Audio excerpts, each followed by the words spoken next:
व्यापारी भाइयों बहनों को मेरा नमस्कार, प्रणाम, सत श्री अकाल। दोस्तों, मैं अभी देख रहा था जब आपके कैंडिडेट कुलदीप धालीवाल जी आपसे बात कर रहे थे और उनकी एक एक बात पे जिस तरह से तालियां बज रही थी और आप लोग उनका अभिवादन कर रहे थे, मुझे लगता है अब ज़्यादा मुझे वोट मांगने की ज़रूरत है नहीं।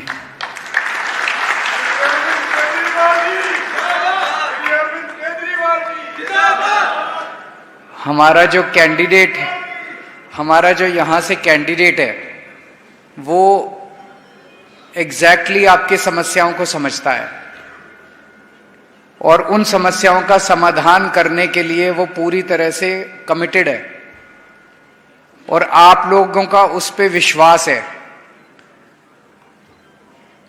मुझे याद है, आज से 1 साल पहले मैं मान साहब के साथ पंजाब में अमृतसर गया था, लुधियाना गया था, जलंधर गया था, मोहाली गया था। हमने व्यापारियों के साथ कई सारी मीटिंग्स करी थी। व्यापारियों ने, उद्योगपतियों ने कई सारी समस्याएं भी बताई थी। उनमें से कई समस्याओं का समाधान भी हुआ, कई समस्याओं पे अभी काम चल रहा है, कई समस्याओं के समाधान पे अभी काम चल रहा है। जब 1 साल पहले मैं आपके बीच में आया था, उस वक्त मैं आपसे वोट मांगने नहीं आया था। आपकी समस्याओं का जेन्युइनली समाधान करने के लिए हम आए थे, क्योंकि हमें लगता है कि व्यापारियों और उद्योगपतियों का किसी भी देश की अर्थव्यवस्था में सबसे ज़्यादा योगदान होता है। अगर व्यापारी और उद्योगपति खुश नहीं होंगे, उनकी समस्याओं का समाधान नहीं किया जाएगा, तो देश आगे तरक्की नहीं कर सकता। आप लोग रीढ़ की हड्डी हैं हमारे देश की अर्थव्यवस्था के लिए। मुझे याद है, मोदी जी ने एक बार कहा था कि आड़ती जो हैं वो दलाल होते हैं, व्यापारी जो हैं वो दलाल होते हैं, दलाल नहीं होते हैं। वो देश की रीढ़ की हड्डी होते हैं, अर्थव्यवस्था की रीढ़ की हड्डी होते हैं। एक तरफ किसान और मजदूर है जो फसल उगाता है, और दूसरी तरफ व्यापारी हैं जो उसको डिस्ट्रीब्यूशन पूरे देश के अंदर डिस्ट्रीब्यूट करते हैं, उद्योगपति हैं जो उसकी प्रोसेसिंग करते हैं आगे। हम व्यापारियों को कितनी तवज्जो देते हैं, उद्योगपतियों को, कारोबारियों को, छोटे दुकानदारों को कितनी तवज्जो देते हैं, ये इसी बात से अंदाजा लगा लीजिए कि कल मैं दिल्ली का चुनाव पूरा करके सीधे अमृतसर पहुंचा और यहां से मेरी पहली मीटिंग फिरोजपुर में थी। फिरोजपुर में मैं सबसे पहले व्यापारियों और उद्योगपतियों से मिला, उसके बाद मैं किसी रोड शो में गया। आप लोग हमारे लिए बहुत इंपॉर्टेंट हैं। आप तरक्की करें, फले फूलें, और जो जो बातें धालीवाल साहब ने कही हैं वो सारी बातें हम करेंगे। आप ये सोच सकते हो कि इसके पहले जितनी पार्टियां आई, अभी इसके पहले हमारा संसद में एक ही एमपी था लोकसभा में, अभी रिंकू था, उसके पहले मान साहब थे।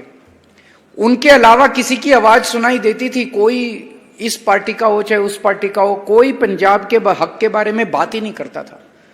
जो बातें अभी धालीवाल साहब ने की, वो बातें वो भी कर सकते थे लोकसभा के अंदर। आपकी आवाज वो भी उठा सकते थे, आपके लिए वो भी लड़ सकते थे। उनको परवाह ही नहीं थी आप लोगों की। उनको शायद पता ही नहीं था कि आपकी ये समस्याएं हैं। उन्होंने कभी चिंता ही नहीं की आप लोगों की। आम आदमी पार्टी आप लोगों की पार्टी है, आपके बीच से निकले हुए लोग हैं हम लोग। हमें आपकी समस्याएं पता हैं, इसलिए हम आपकी समस्याओं के ऊपर काम करते हैं। तो आज मैं 1 साल पहले जब आया था, मैंने कहा था मैं आपसे वोट मांगने नहीं आया, आपकी समस्याओं का समाधान करने आया हूं। आज मैं आपका समर्थन मांगने के लिए आया हूं इस चुनाव के अंदर, और वो बहुत जरूरी है, कई मायनों में जरूरी है। आपने हमें 2 साल पहले स्टेट के चुनाव में भारी समर्थन दिया, 117 में से 92 सीट दी। इतनी सीटें मुझे नहीं लगता 75 साल में किसी भी पार्टी को आपने इतना ज्यादा प्यार दिया था, इतना विश्वास किया था। उसके लिए मैं तहे दिल से आप लोगों का शुक्रिया अदा करता हूं। और 2 साल में आपने हमारे काम भी देख लिए। हमने जितने काम कहे थे, एक एक करके सारे पूरे करते जा रहे हैं। बिजली फ्री हुई कि नहीं हुई? हो गई ना बिजली फ्री, घर की बिजली फ्री हो गई ना, बिजली फ्री हो गई। सोच सकते थे कि बिजली फ्री भी हो सकती है?